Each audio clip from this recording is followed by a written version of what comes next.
जब भगवान शिव ने वैकुंठ का दर्शन किया,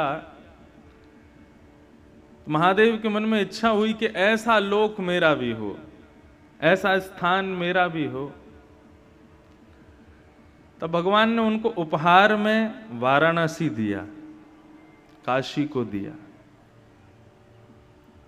ये वैकुंठ के समान ही है। वैकुंठ कुछ कुछ ऐसा ही दिखता होगा,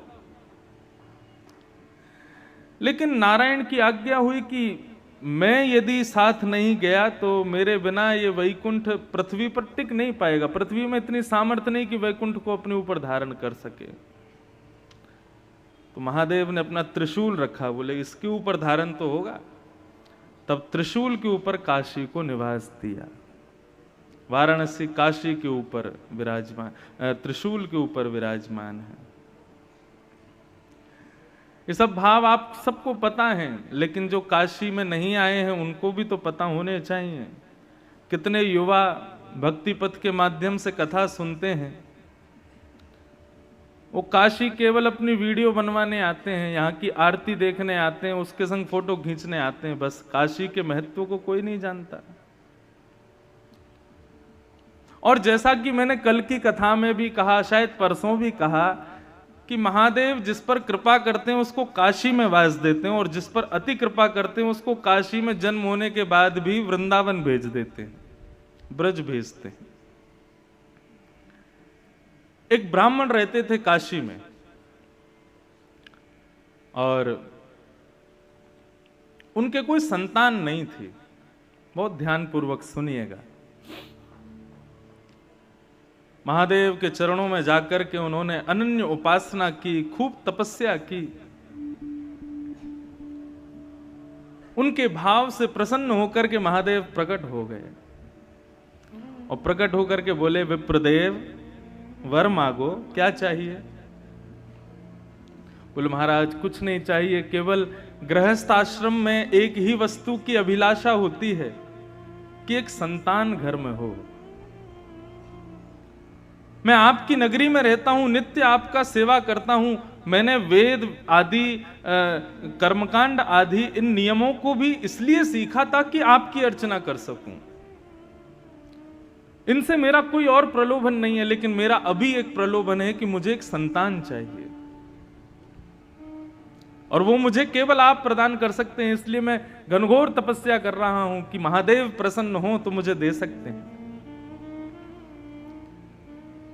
भगवान शिव विश्वेश्वर यहीं गंगा के तट पर काशी में ब्राह्मण देवता से बोले, कैसा पुत्र चाहते हो? संतान दो प्रकार की होती हैं। वैसे तो संतान चार प्रकार की होती हैं। उत्तमः चिंतितः कुर्यात् प्रोतत्कारी तु मध्यमः, अधमो अश्रद्धया कुर्यात् अकर। तो चार प्रकार की संतान है। प्रथम संतान उत्तमः चिंतितः कुर्यात्। उत्तम संतान कौन है? जो माता पिता के मुखमंडल को देख करके, उनके एक्सप्रेशंस को देख करके, उनकी आव भाव को देख करके समझ जाए कि माता पिता क्या चाहते हैं, और उस क्रिया को उनकी आज्ञा के बिना कर दे, उसको कहते हैं उत्तम बालक। मध्यम बालक कौन है? जो माता पिता की आज्ञा का इंतजार करता है, आज्ञा करेंगे तो मैं करूंगा। उत्तम बालक तो बिना आज्ञा के ही कर देता है। उत्तम, मध्यम, साधारण बालक कौन है? साधारण भी नहीं, यहां तो अधम बताया। अधम बालक कौन है? बोले माता पिता की आज्ञा होने के बाद उस क्रिया को करेंगे तो सही, लेकिन 4 सुनाएंगे, पहले मां को, 5 सुनाएंगे पिताजी को, फिर करेंगे। तुमको तो केवल मैं ही दिखता हूं, बस मुझे ही ऑर्डर करते रहते हो, ये कर ला, वो कर ला, ऐसा कर दे, वैसा कर दे, पूरे दिन मेरे पीछे पड़े रहते हो। बड़े भैया को कुछ नहीं बोलते, वो उसको बहन को कुछ नहीं बोलते, मेरे पीछे पड़े रहते हो, मैं ही जाऊंगा, मैं ही सब, मैं तो घर का नौकर हूं, ऐसा ऐसा सुनाते हैं। लेकिन आज्ञा पालन करते हैं, लेकिन बहुत सुना सुना के करते हैं। उनको अधम बालक कहते हैं। और चौथे होते हैं चांडाल बालक। चांडाल बालक कौन है? चांडाल संतान कौन है? बोले जो आज्ञा का पालन करते ही नहीं। मणिकर्णिका घाट के बगल में एक मंदिर है जो कि आधा टेढ़ा है। जब ये मंदिर का निर्माण हुआ तो यहां के निर्माण कराने वालों ने ब्राह्मणों से कहा कि संकल्प करो, और संकल्प में क्या संकल्प करो कि इस मंदिर को बनवाने वाला मैं मातृ ऋण से उऋण हो जाऊं, अपने मातृपितृ ऋण से उऋण हो जाऊं। ब्राह्मण देवता जैसे संकल्प का जल हाथ में दिया, इतने में ही मंदिर धस गया और संकेत कर दिया उस मंदिर ने कि पूरे विश्व के ऋण से उऋण हो जाओगे, लेकिन मातृ ऋण से कभी उऋण नहीं हो पाओगे। अपने माता पिता के ऋण से उन्होंने जो तुम्हारे लिए किया है उसका ऋण तुम इस जन्म में कभी नहीं चुका पाओगे। उसका प्रतीक है काशी, और काशी के मणिकर्णिका का वो मंदिर। हम नित्य दर्शन करते हैं, जब आते हैं तो नाव में से वो टेढ़ा सा मंदिर दिखाई देता है। तो उत्तम बालक कौन है? जो माता पिता के आज्ञा से पहले ही पहचान जाए कि क्या करना है। महादेव ने ब्राह्मण से कहा कैसा बालक चाहिए तुमको? कुपुत्र चाहिए कि सुपुत्र चाहिए? ब्राह्मण ने कहा दोनों की डेफिनेशन बताओ, कुपुत्र किसे कहते हैं, सुपुत्र किसे कहते हैं? बोले कुपुत्र जो बहुत दुख दे और सुपुत्र जो बहुत सुख दे। ब्राह्मण देवता बोला फिर तो सुपुत्र ही चाहिए हमको, दुख देने वाला बालक क्यों मांगेंगे? महादेव विश्वेश्वर कहने लगे लेकिन एक नियम लागू होगा। क्या? कुपुत्र मांगोगे तो उसकी आयु बड़ी लंबी होगी, लेकिन सुपुत्र मांगोगे तो बहुत जल्दी मर जाएगा, 5 साल की आयु रहेगी बस उसकी। बताओ क्या चाहिए, कुपुत्र चाहिए कि सुपुत्र चाहिए? ब्राह्मण देवता बोला ये तो आप गेम खेल गए मेरे साथ, संतान भी दे रहे हो और ऊपर से अपने नियम भी लगा रहे हो, और उसमें भी ऐसा नियम लगाया है कि मैं कहां जाऊं। अगर पुत्र मांगूं लंबी आयु वाला तो वो दुख देगा, तो ऐसे ऐसे पुत्र का फायदा क्या, और सुपुत्र मांगूं तो फिर 5 साल के लिए ही मिलेगा। ये तो महादेव आपने मेरे को फंसा दिया, उलझा दिया मेरी बातों में। महादेव बोले समय नहीं है, अन्नपूर्णा बुला रही हैं, जल्दी करो। तो बोले प्रभु लंबे दुख से अच्छा तो क्षण भर का सुख है, तो आप कृपा करो सुपुत्र बालक दो। मैं ठीक है 5 साल ही सही, उस सुख तो पाऊंगा, संतान दो। विश्वेश्वर ने आशीर्वाद दिया, और इसी काशी की नगरी में उस विप्र देवता के यहां एक तेजस्वी ओजस्वी, बिल्कुल भगवान शिव कैसे हैं, मैं नित्य अपने मंगलाचरण में यहां एक श्लोक बोलता हूं, उसमें महादेव का स्वरूप के वर्णन है।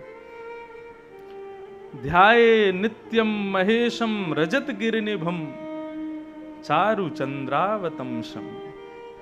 शंकर जी का स्वरूप कैसा है? देखो बंधुओं, भगवत तत्व जो है ना, ये देखने का विषय नहीं। लोग कहते हैं आपने भगवान को देखा, अरे हम अपनी आंखों से अपनी खुद की नाक नहीं देख सकते जब तक शीशा आगे ना हो। आंखों के कितनी पास होती है नाक, देख सकते हो?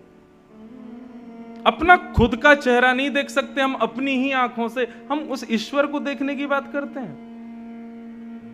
ईश्वर देखने का विषय नहीं है, ईश्वर अनुभव का विषय है।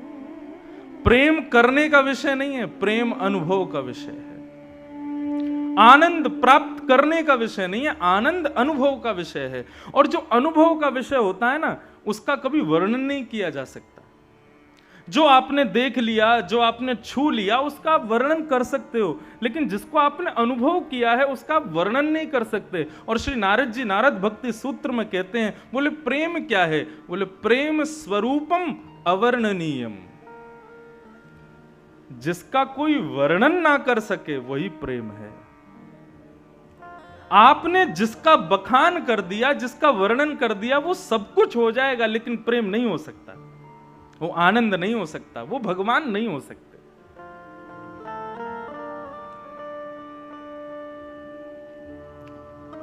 ब्राह्मण देवता के बालक हुए। अब ज्यों ज्यों बालक बड़ा होता जावे, ब्राह्मण की चिंता बढ़ती जावे। बालक इतना सुंदर, शिव जैसा। शिव कैसे हैं? बोले जैसे चांदी का कोई पहाड़ हो, ऐसे चमकते हैं महादेव। यदि कभी प्रकट हो जाए तो ऐसे दिखेंगे, बिल्कुल शिव जैसा वो बालक। उसकी क्रियाएं, उसकी मुस्कान, उसकी अलकावली, उसका मुखमंडल, सबको देख करके सुख लगता है। लेकिन पिता नित्य चिंता करते हैं कि ऐसे बालक का क्या फायदा, 5 साल बाद तो चले जाना है। धीरे धीरे वो बालक बड़ा हुआ और नित्य उसको गंगा स्नान कराते, नित्य विश्वनाथ का दर्शन कराते, नित्य काशी के संतों को प्रणाम करवाते, काशी के विद्वानों के सन्मुख ले जाकर के बैठाते। उस बालक की ऐसी स्थिति हो गई, वो सबको प्रणाम करता था। एक बार जब उसकी आयु 4 वर्ष की हो गई, 1 साल की आयु रह गई, तो उस बालक को लेकर के उसके पिता एक संत के पास गए और रोते हुए अपना दुख दर्द बताया। बोले महाराज, महादेव ने मुझे ये दिया है, लेकिन इसकी आयु केवल 5 साल की है और ये 4 साल का हो गया, मैं इसके बिना रह नहीं पाऊंगा। आप कैसे भी इसको जीवित रखो, इसकी आयु बढ़ाओ। आप संतों में ताकत है, आप चाहो तो महादेव को कह सकते हो मेरा भाव। संतों ने एक ही आज्ञा की, बोले यदि तुम चाहते हो ये बालक जीवित रहे तो इस पर संतों की इतनी कृपा हो जाए, इतनी कृपा हो जाए कि उस कृपा को महादेव चाहते हुए भी कभी नष्ट ना कर पाए। और वो कब होगा?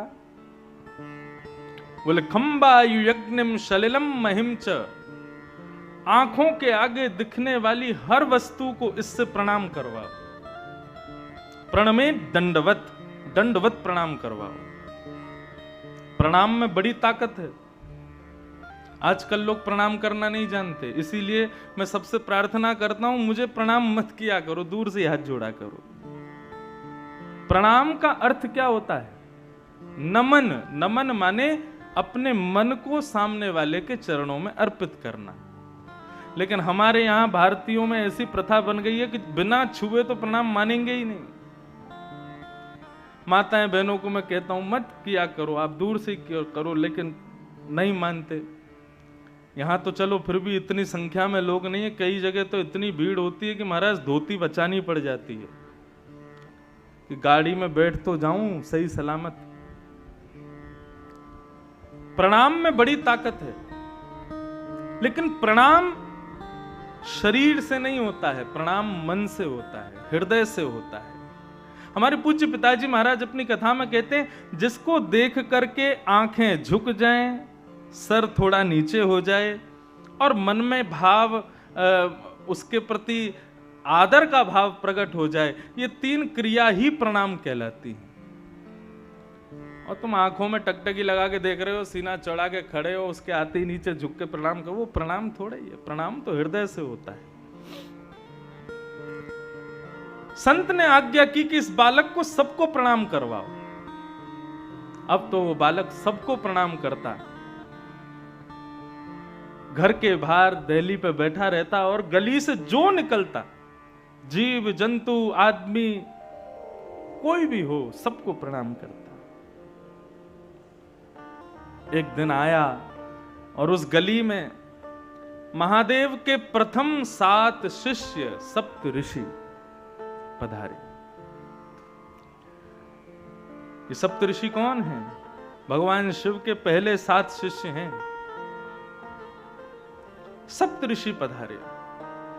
जैसे ही सप्त ऋषियों को उस बालक ने प्रणाम किया, सप्त ऋषियों ने आशीर्वाद दिया, चिरंजीवी भव।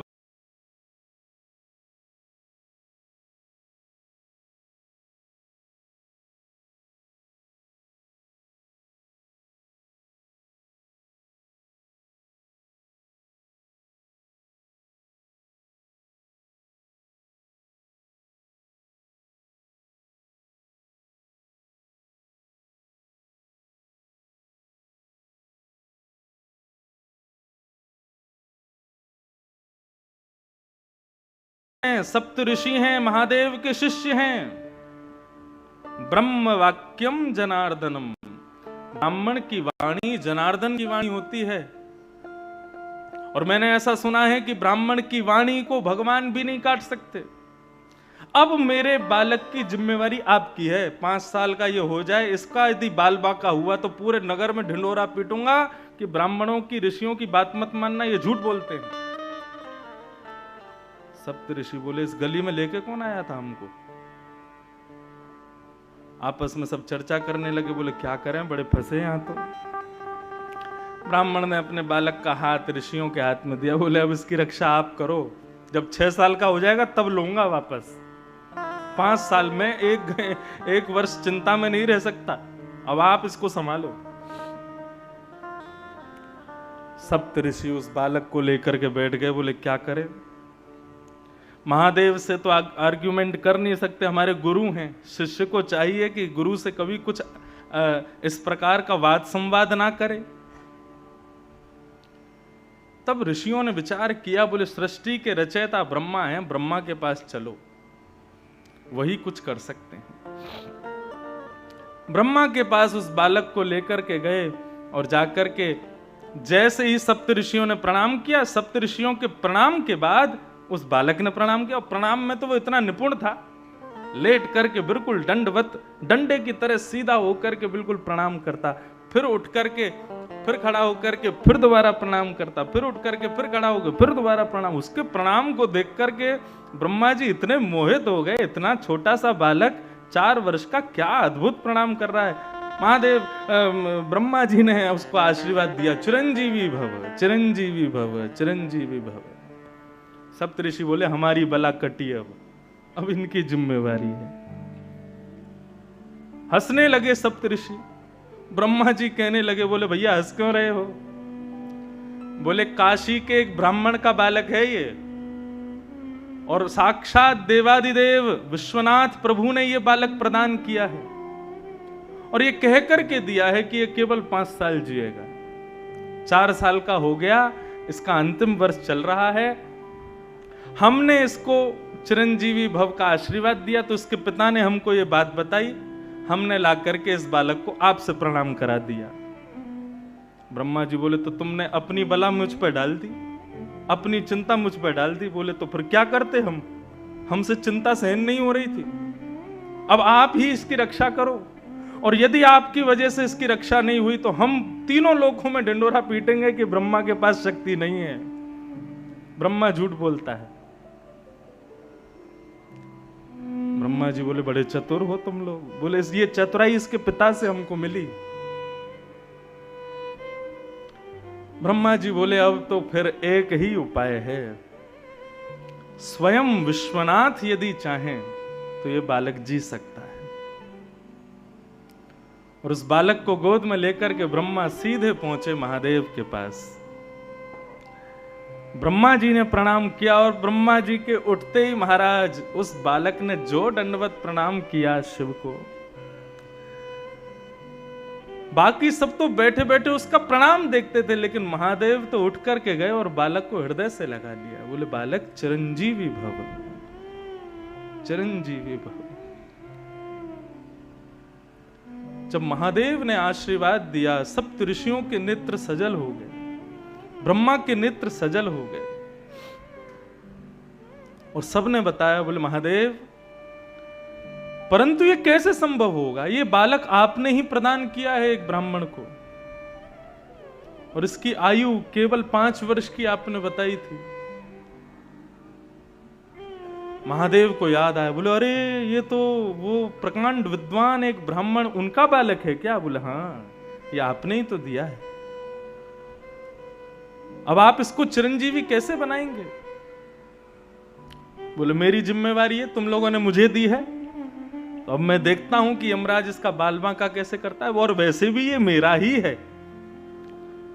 महादेव ने अपना स्वरूप शिवलिंग उस बालक को प्रदान किया और कहा बेटा यहां काशी गंगा के तट पर बैठो, और नित्य प्रातःकाल स्नान करके इस पर विल्व पत्र चढ़ाना, राम राम मंत्र का जाप करना, और कभी कभी ओम नमः शिवाय का जाप करना। तुम्हारा कोई काम नहीं है, पूरे दिन केवल मेरे इस शिवलिंग पर तुम बिल्व पत्र चढ़ाते रहो। वो बालक नित्य विश्वनाथ की आज्ञा से उस शिवलिंग की पूजा करने लगा। 5 वर्ष जैसे ही पूर्ण हुए, 5 साल का वो बालक जैसे ही हुआ, यमराज प्रकट हो गए। अपनी तलवार से उस बालक के सर में प्रहार करने वाले थे, इतने में ही महादेव का त्रिशूल सामने आ गया। और आकर के महादेव ने कहा, क्या कर रहे हो? बोले, प्रभु इस बालक का जीवन आज पूर्ण होने वाला है, इसको लेने आया हूं। बोले, आपको कैसे पता इसका 5 साल का जीवन है? बोले, क्योंकि ये बालक आपने ही उस ब्राह्मण को दिया था और 5 साल की आयु कह करके दिया था, तो मैं तो आपकी बात की रक्षा करने के लिए इस बालक को लेने आया हूं। 5 साल पूरे हो गए, अब इसके जाने का समय हो गया। महादेव बोले, इस बालक को उस ब्राह्मण को किसने दिया? यमराज बोले, आपने दिया। ये 5 वर्ष जिएगा, ये आज्ञा किसने की? बोले, आपने करी। तो बोले, तो तुम जानते हो शिव का दिन कितना बड़ा होता है? सतयुग त्रेता द्वापर कलयुग, सतयुग त्रेता द्वापर कलयुग, सतयुग त्रेता द्वापर कलयुग जब 71 बार बीत जाते हैं तब एक कल्प पूर्ण होता है। ऐसे अनंत कल्प पूर्ण होते हैं तब ब्रह्मा की एक रात्रि होती है। ऐसा ब्रह्मा भी अपने अनंत रूप बदल देता है तब महादेव का एक दिन होता है। और ऐसे महादेव ने इसको 5 वर्ष जीने का आज्ञा की है, तो इसका 5 वर्ष कितना लंबा है तुम अब गणित लगाते रहो। इस सामान्य 5 वर्ष के लिए जीवित नहीं रहेगा, ये महादेव के 5 वर्षों तक जीवित रहेगा। और वही बालक इस काशी में मार्कंडेय ऋषि के नाम से जाने गए, जो आज तक चिरंजीवी है। और बंधुओं, इनका नाम मैंने क्यों लिया? यही मार्कंडेय मुनि अपने अनुभव से कहते हैं। जब प्रलय देखा, सबका नाश देखा इन्होंने, लेकिन एक का नाश नहीं देखा। किसका? करार विंदेन पदार विंदम मुखार विंदे विनवेशयन्तम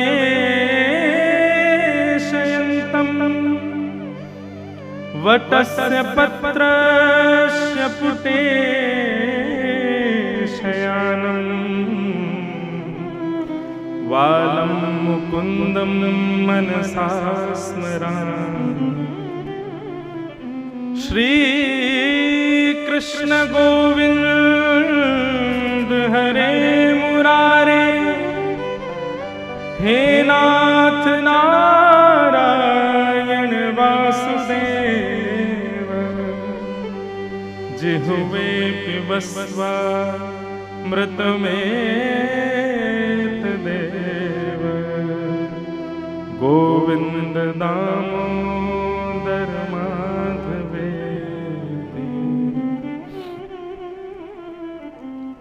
ये बात मैं इसलिए कह रहा था कि मार्कंडेय ऋषि को इतनी लंबी आयु भगवान ने दी, महादेव ने दी, विश्वनाथ ने दी।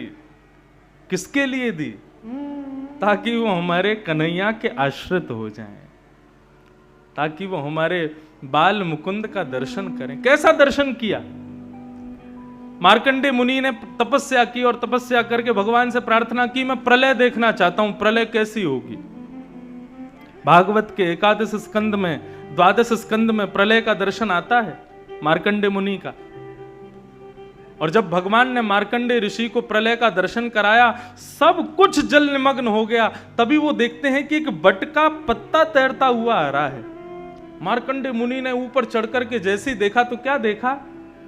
करार विंदे, अपने हाथों से, करार विंदेन पदार विंदम, अपने हाथ, दोनों हाथों से अपने एक पैर को पकड़ करके मुखार विंदे विनवेशयंतम, अपने चरण के एक अंगूठे को एक नन्हा सा बालक पी रहा है।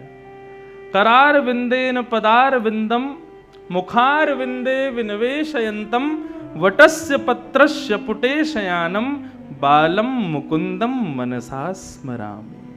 सबका प्रलय हो गया, नन्हे से हमारे गोपाल जी का प्रलय नहीं हुआ। ये दर्शन मार्कंडेय ऋषि ने किया। भगवान अपने पैर का अंगूठा क्यों पीते हैं? ठाकुर जी कहते हैं पूरा विश्व इसको पीता है, इनको धो धो के ये क्या है, ये ठाकुर जी के अंगूठे का जल ही तो है। आज हमारे वेद पंडित जी बहुत बढ़िया बात बता रहे थे, बोले कि देखो महाराज जी, गंगा जल को सब लोग मुख से लेते हैं, सिर से लगाते हैं, स्नान करते हैं, लेकिन महादेव, बोले महादेव तो गंगा जी को ही मुकुट बना के पहनते हैं, अपने सिर पर ही धारण करते हैं। बोले श्री नारायण के चरणामृत उसको नीचे भी नहीं आने देते, अपनी जटाओं में बांध करके रखते हैं। सबके अलग अलग सुंदर सुंदर मुकुट हैं, किसी का स्वर्ण का मुकुट है, किसी का पद्मराग का मुकुट है, किसी के अन्य अन्य धातुओं के मुकुट हैं, लेकिन महादेव का मुकुट क्या है? बोले गंगा ही उनका मुकुट है, श्री कृष्ण चरणामृत ही उनका मुकुट है।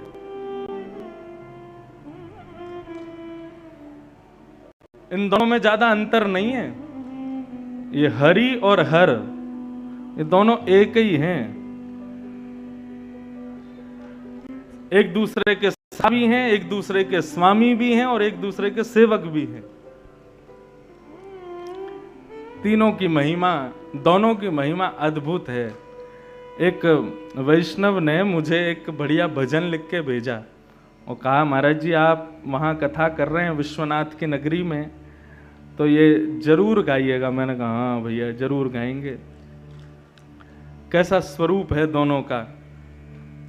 हरि हर एक है दोनों, हरि हर एक है दोनों, ना ये कम है ना वो कम है। हरि हर एक है दोनों, ना ये कम है ना वो कम है। हरि हर एक है दोनों, ना ये कम है ना वो कम है। हरि हर एक करताल बजा के गाओ, ना ये कम है ना वो कम है। ओ हरि हर एक है दोनों, ना ये कम है ना वो कम है। हरि हर एक है दोनों, ना ये कम है ना वो। कैसे? ये रहते क्षीर सागर में, वो रहते हैं हिमालय में। ये रहते क्षीर सागर में, वो रहते हैं हिमालय में। ओ ये रहते क्षीर सागर में, वो रहते हैं हिमालय में। ये रहते क्षीर सागर में, वो रहते हैं हिमालय में। ससुर घर दोनों रहते, ससुर घर दोनों रहते। कहाँ रहते हैं दोनों? घर जमाई बन के रहते हैं। हमारे ठाकुर जी कहाँ रहते हैं? क्षीर सागर में रहते हैं। सागर कौन है? लक्ष्मी के पिता यानी कि ससुर जी। महादेव कहाँ रहते हैं? बोले हिमालय में रहते हैं। हिमालय कौन? पार्वती के पिताजी। ससुर घर दोनों रहते हैं, ससुर घर दोनों रहते हैं। ना ये कम है ना वो कम है। ससुर घर दोनों रहते हैं, ना ये कम है ना वो कम है। हरि हर एक है दोनों, ना ये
नशे में दोनों रहते हैं, नशे में दोनों रहते हैं, ओ न ये गम है न वो गम है, नशे में दोनों रहते हैं, न ये गम है न वो गम है, हरि हरे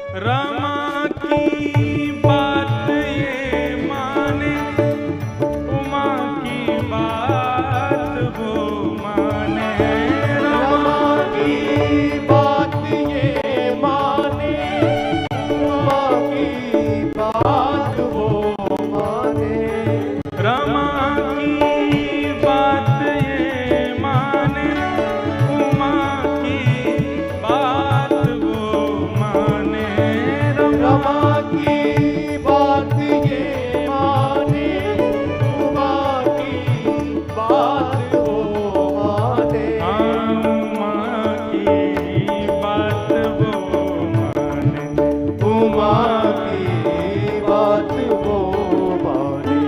क्या करते हैं दोनों? ओ पिया का मान रखने में, पिया मान रखने में, न ये गम है न वो गम है, पिया का मान रखने में, न ये गम है न वो गम है, ओ हरि हरे है दोनों, न ये गम है न वो गम है, हरि हरे है दोनों, न ये गम है न वो गम है। इन्होंने सिंधु को काटा, उन्होंने दक्ष सिर काटा, इन्होंने सिंधु को काटा, उन्होंने दक्ष को काटा, इन्होंने सिंधु को काटा, उन्होंने दक्ष सर काटा, इन्होंने सिंधु को काटा, उन्होंने दक्ष सिर काटा। जब श्री कृष्ण राम स्वरूप में थे तो रामेश्वरम तक सेतु बंद बनाया, समुद्र को काट दिया, और पार्वती से पूर्व जब सती महादेव के साथ रहती थी तो सती ने जब अपना प्राण त्याग किया तो महादेव ने जाकर के दक्ष प्रजापति अपने ससुर जी का ही सर काट दिया। तो क्या कह रहे हैं? अच्छा, ये जो पूरी पंक्तियां यहाँ गाई गई है ना, ये विनोद में गा रहे हैं, मजाक में गा रहे हैं, इसको सीरियसली मत लेना, लेकिन गलत तो कुछ भी नहीं कहा, सब सही कहा जा रहा है अभी तक। इन्होंने सिंधु को काटा, उन्होंने दक्ष सर काटा, इन्होंने सिंधु को काटा, उन्होंने दक्ष सिर काटा। ससुर अपमान करने में, ससुर अपमान करने में, ससुर अपमान करने में, ससुर अपमान करने में, ना ये गम है न वो गम है, ससुर अपमान करने में, ना ये गम है न वो गम है, हरि हरे है दोनों, न ये गम है न वो गम है, हरि हरे है दोनों, न ये गम है न वो गम है, हरि हरे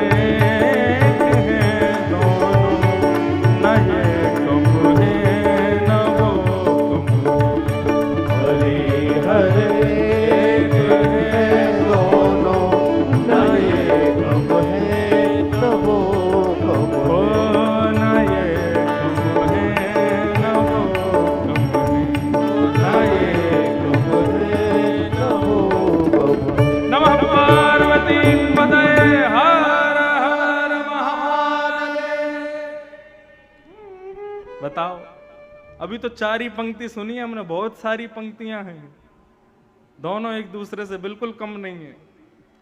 जैसे ही शिव जी को पता चला कि रघुनाथ जी ने समुद्र पर सेतु बनाया, सब दूतों ने आके बनाया, बोले जय हो रघुनंदन राम की जय हो। शिव जी बोले क्या हुआ? बोले आज रघुनाथ जी ने समुद्र पर सेतु बनाया। लेकिन शंकर जी ने ये नहीं सुना कि समुद्र पर सेतु बनाया। बोले अच्छा, समुद्र मतलब ससुर जी, काट दिया, चलो तो हम पीछे क्यों रहे। जब आया समय तो ले दक्ष का ही सिर काट दिया। फिर बहुत प्रार्थना करने पर बकरे का सर लगा दिया, लेकिन पीछे नहीं हटे हैं। अनुब्रजाम में हम नित्यम, किसका अनुगमन कर रहे हैं? बोले कि जो हमारे हरि करेंगे वही हम करेंगे।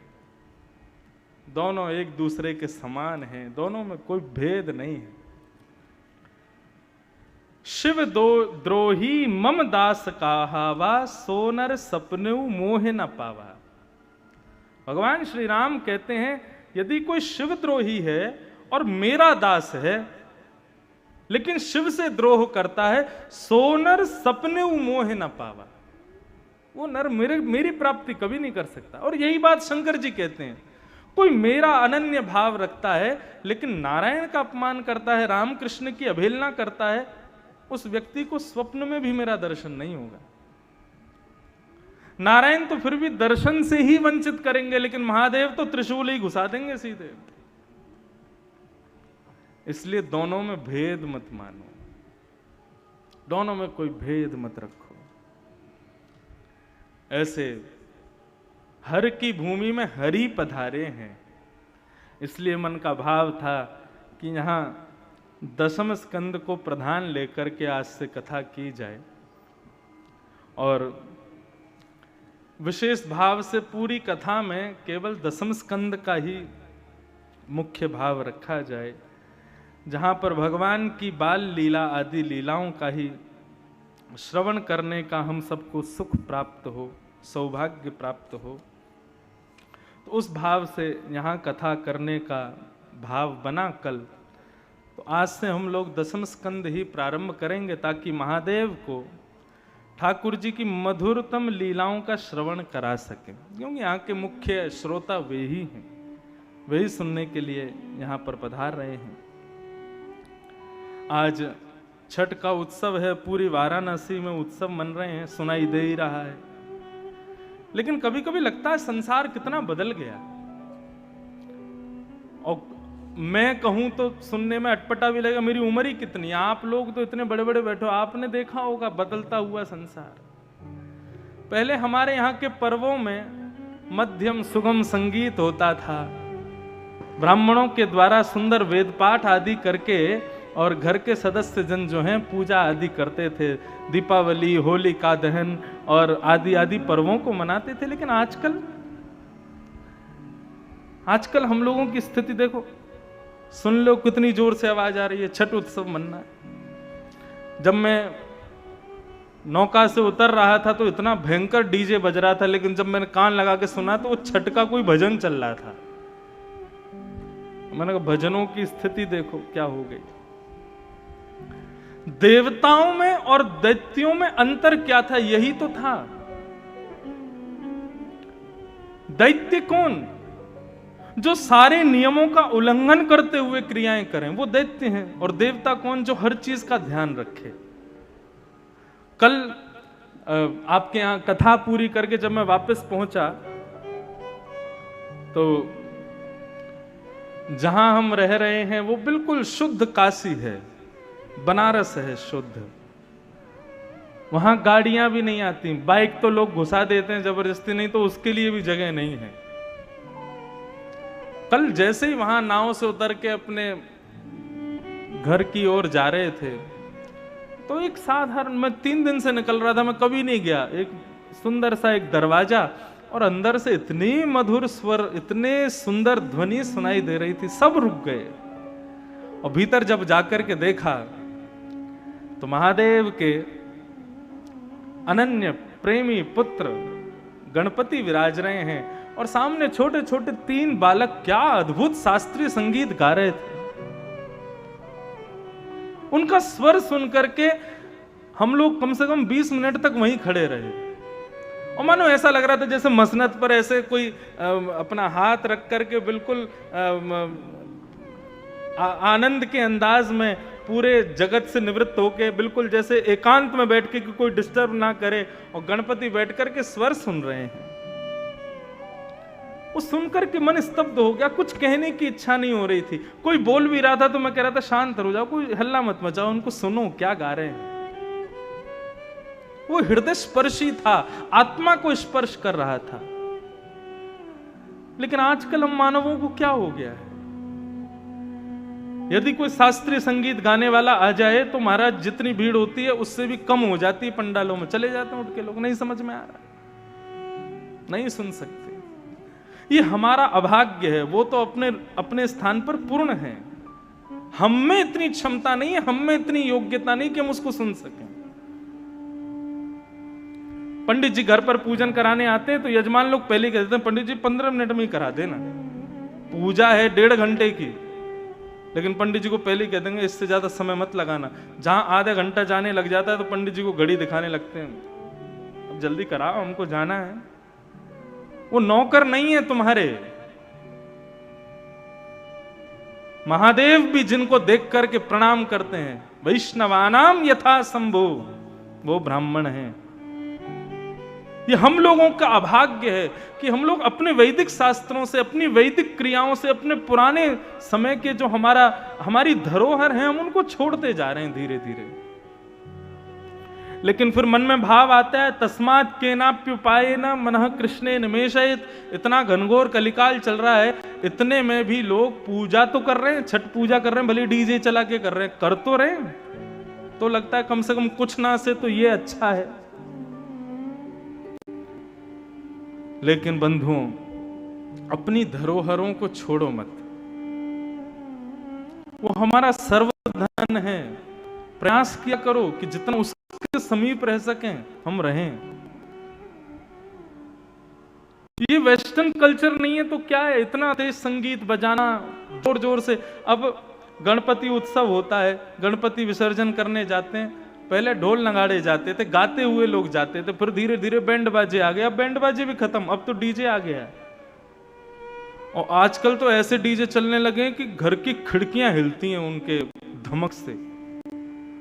हृदय कभी कभी लगता है निकल के बाहर ना आ जाए। और इतना तेज घमक उतना महंगा डीजे, लोग बुलाते हैं उसको।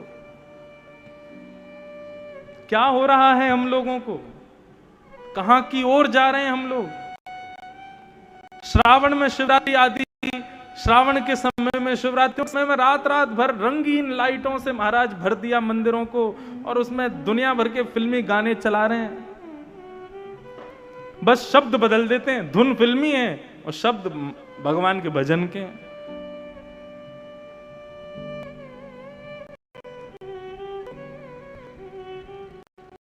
अपनी तत्वता को मत छोड़ो, देव बने रहो, दैत्य मत बनो। देव भी मत बनो, दैत्य भी मत बनो, इंसान बने रहो। आपको पता है जानवर को उसका धर्म नहीं सिखाना पड़ता। शेर जानता है मेरा धर्म क्या है, हिरण जानता है मेरा धर्म क्या है, गौ जानती है मेरा धर्म क्या है, सूकर जानता है मेरा धर्म क्या है। मानव को ही समझाना पड़ता है तेरा धर्म क्या है, सीख ले, इंसान बन जा, मानव बन जा। क्योंकि हम सब निकल चुके हैं उस मार्ग से आगे। तो छठ पूजा की सबको बहुत बहुत बधाई, शुभकामना। तो हम लोग आज मन में विचार आया कि दशम स्कंद से ही कथा को प्रारंभ करें, और फिर ठाकुर जी के चरणों में ये दशम स्कंद के भाव से ही आगामी 5 दिनों तक इसी को ही श्रवण करेंगे, जहां पर भगवान की सुंदर मधुर लीलाओं का श्रवण लाभ हम सबको प्राप्त होगा।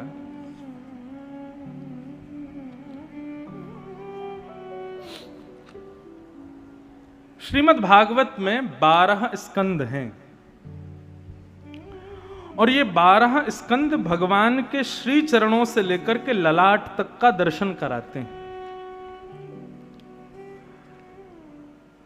प्रथम स्कंद और द्वितीय स्कंद ये भगवान के श्री चरणारविंद हैं।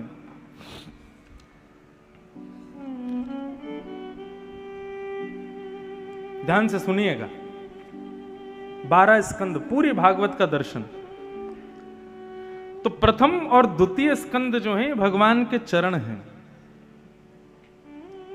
एक प्रकार से कहें तो आपकी काशी भी तो भगवान के चरण हैं। हम जब प्रथम द्वितीय स्कंद सुनते हैं तो मतलब ठाकुर जी के चरणों में प्रणाम हो गया।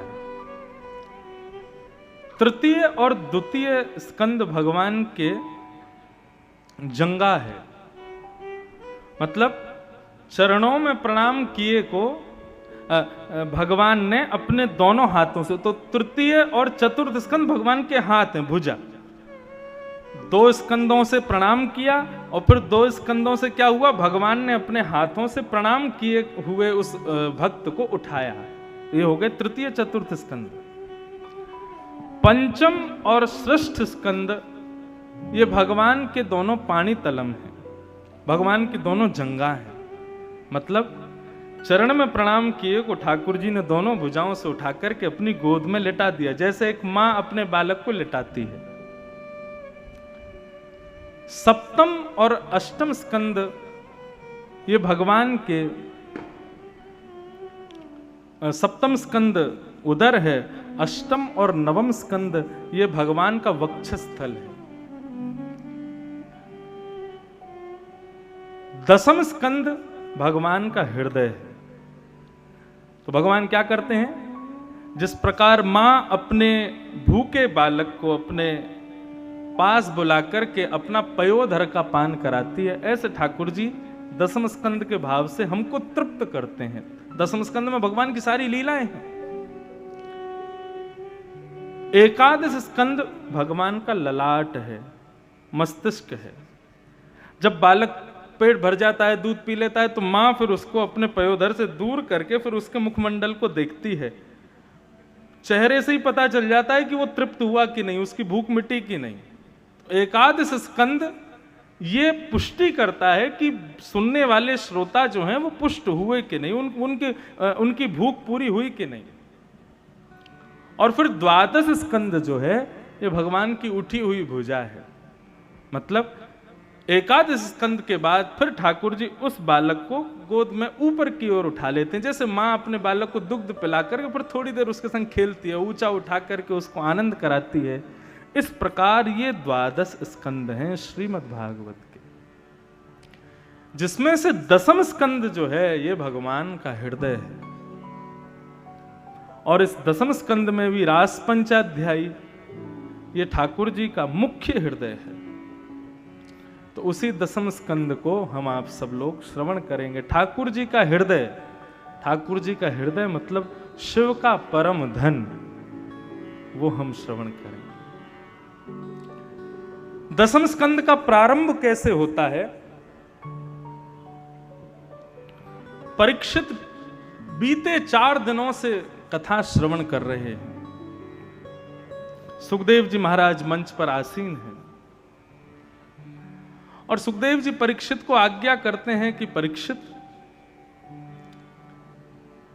भगवान श्री कृष्ण ने मथुरा में जन्म लिया, जन्म लेकर के गोकुल गए, गोकुल से फिर नंदगांव गए, वृंदावन गए, आदि आदि लीलाएं की, कालियानाग आदि को मार दिया, इतने राक्षस मारे, मथुरा जाके कंस को मार दिया, कंस को मार करके देवकी वसुदेव को मुक्त कर दिया, उग्रसेन को राजा बना करके ठाकुर जी ने सांदीपनी गुरुकुल में अध्ययन किया और वहां से आकर के ठाकुर जी बलराम जी का हाथ पकड़ के रण छोड़ के द्वारिका भागे, द्वारिका की स्थापना की, 16,108 याग किए, महाभारत युद्ध कराया और युद्ध कराने के बाद ठाकुर जी एक दिन लौट करके आए, आदि आदि कुछ लीलाएं करके स्वधाम चले गए।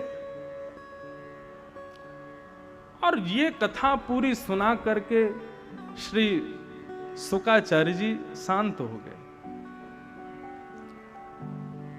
परीक्षित अब भी श्रवण के लिए बैठे हैं, लेकिन आज जब थोड़ी देर के लिए कथा विराम हुई तो परीक्षित ने निवेदन किया, प्रभु आप शांत क्यों हो गए? आप कहिए ना, आप सुनाइए ना। सुखदेव जी बोले, सुना तो दी कथा, मथुरा में जन्म हुआ, वृंदावन में ये किया, बरसाने में नंदगांव में ये किया, और मथुरा में जाके ये किया, आदि आदि ये सारी लीलाएं हैं ठाकुर जी की। बस यही तो लीला है, इससे आगे और क्या सुनाऊं तुमको? सुना दी कथा। जब 2 श्लोकों में पूरी कृष्ण कथा सुना दी, तब परीक्षित का श्रोता होना क्या होता है ये पता चला। और यहां से 10वां स्कंद प्रारंभ होता है। परीक्षित निवेदन करते हुए कहते हैं, हे भगवान, कथितो वंश विस्तारो भवता सोम सूर्ययो राज्ञां चो भयवंशाना चरितम परमाद्भुतम। भगवान, आपने मुझे इतनी सारी कथाएं विस्तार से सुनाई, मैंने सब सुनी। आपने सूर्यवंश के राजाओं की कथाएं सुनाई, चंद्रवंश के राजाओं की कथाएं सुनाई, सब मैंने सुनी। लेकिन जिनकी कथा सुनने के लिए मैं बैठा हूं, आप उनकी कथा सूक्ष्म सुना रहे हो। ऐसा तो मत करो भगवान। ये तो वही बात हो गई कि कोई बहुत प्यासा बैठा था और आपने उसको जल दिखा दिया, लेकिन जल पिलाया नहीं। प्यासे को जल दिखा देना और पिलाना नहीं, ये तो महाराज ब्रह्म हत्या के समान अपमान जैसा होता है। प्रभु, इस प्रकार मेरा वध मत कीजिए। मैं 4 दिन से एक आसन पर बैठा हूं, ना ही मैंने कुछ खाया, ना ही मैंने कुछ पिया, एक निवृत्त होकर के बैठा हूं केवल कृष्ण कथा सुनने के लिए, और आप उन कृष्ण की कथा मुझे 2 मिनट में सुना करके शांत कर रहे हैं। ऐसा क्यों कर रहे हैं भगवान? बंधुओं, श्री नाभाजी महाराज भक्तमाल में कहते हैं, श्रवण रसिक कहीं सुने ना परीक्षित से,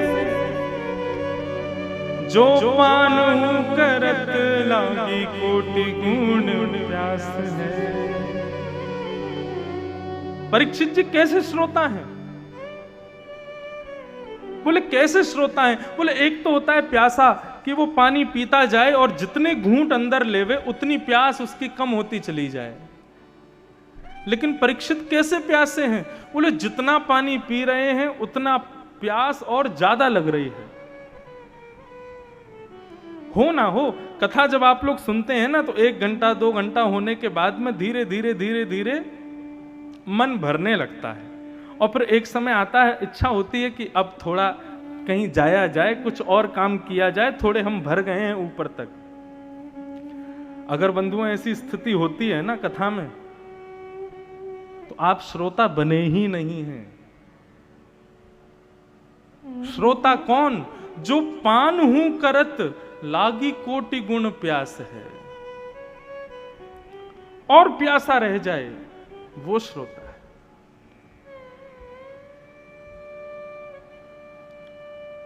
श्रीमद् भागवत सुनने की आज्ञा नहीं दी है श्री वेदव्यास जी महाराज ने।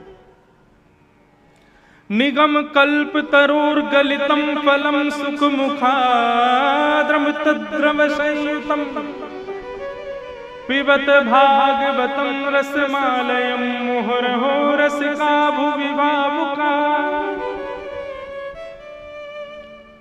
वेदव्यास जी कहते हैं, पिबत भागवतम रसमालयम। ये भागवत की कथा जो है, ये सुनने का विषय नहीं है, पीने का विषय है, पान करने का विषय है। और कर्ण रंध्र से इसको श्रवण नहीं करना है, इसका पान करना है। क्यों? सुनी हुई वस्तु विस्मृत हो सकती है, सुनी हुई वस्तु को आप भूल सकते हो, लेकिन जिसका पान किया है वो तो अपना असर दिखाएगी, वो तो अपना असर करेगी।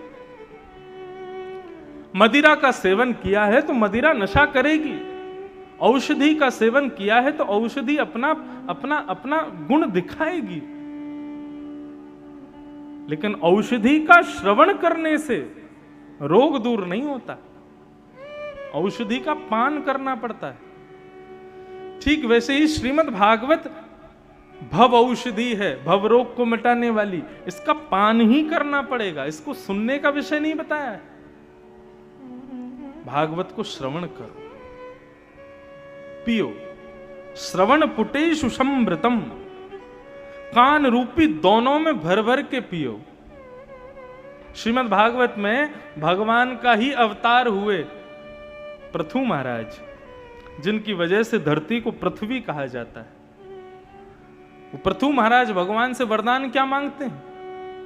100 अश्वमेध यज्ञ किए, लेकिन 99 के बाद इंद्र ने पूरा नहीं होने दिया। जब क्रोध आया तो भगवान प्रकट हो गए।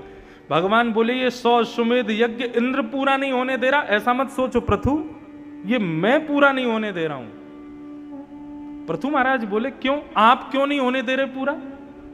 भगवान बोले 100 अश्वमेध पूरे होने पर क्या मिलता है? इंद्र की पदवी मिल जाती है, इंद्र का सिंहासन मिल जाता है। इंद्र देवता का नाम नहीं है, इंद्र पदवी का नाम है। कुछ मुख्य देवों को छोड़ करके बाकी जितने भी देवता हैं ये सब पदवियां हैं, ये देवता नहीं है कोई। जैसे वरुण देव हैं, इंद्र देव हैं, वायु देव हैं, ये सब पदवियां हैं। जब एक मनवंतर पूरा होगा, पुनः पृथ्वी की सृष्टि की रचना होगी, तो ये पदवियां, इन पर हम में से ही कोई ना कोई बैठा होगा। हम में से कोई इंद्र बन जाएगा, हमारे कर्मानुसार, हमारी भक्तियानुसार, हमारे यज्ञानुसार। हम में से ही कोई वरुण बन जाएगा, हम में से ही कोई वायु बन जाएगा। ये देवताओं की पदवियां हैं और मानव पुण्य के प्रभाव से इन पदवियों को प्राप्त करता है। बहुत लंबा विषय, उसमें नहीं जाएंगे।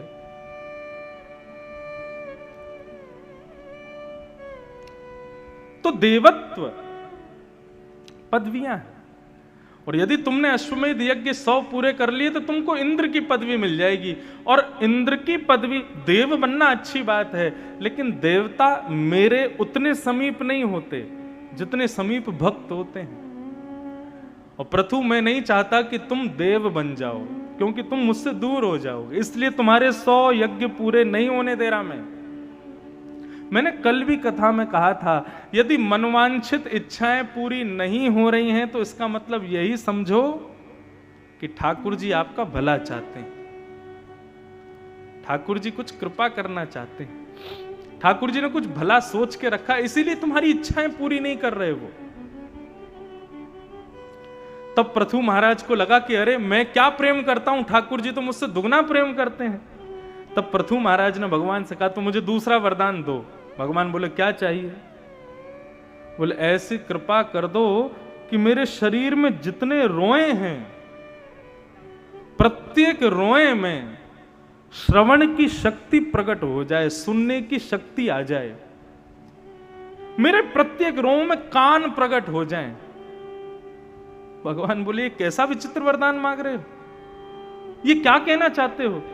तब पृथु महाराज कहते हैं, बोले प्रभु मैं ये इसलिए मांग रहा हूं क्योंकि आपकी कथा सुनने के लिए मुझे 2 कान बहुत कम लगते हैं। मैं अपने प्रत्येक रों से आपकी कथा सुनना चाहता हूं, मैं प्रत्येक अंग से आपको सुनना चाहता हूं, आपको ग्रहण करना चाहता हूं, इसलिए मेरे प्रत्येक रोम में आप श्रवण की शक्ति प्रकट कर दो। वृंदावन की एक गोपी गाती है, आशावरी, यमुना जल भरने के लिए गई। वृंदावन की स्थिति जो पृथु महाराज मांग रहे हैं भगवान से, वृंदावन तो नित्य उसी स्थिति में रहता है। आहा। एक गोपी यमुना जल भरने के लिए जा रही है, कानों में रुई लगा करके जाती है। दूसरी गोपी ने कहा, बोले क्या कर रही है? बोले मैं कानों में रुई लगा करके जा रही हूं। बोले क्यों, कानों को क्यों बंद करके जा रही है?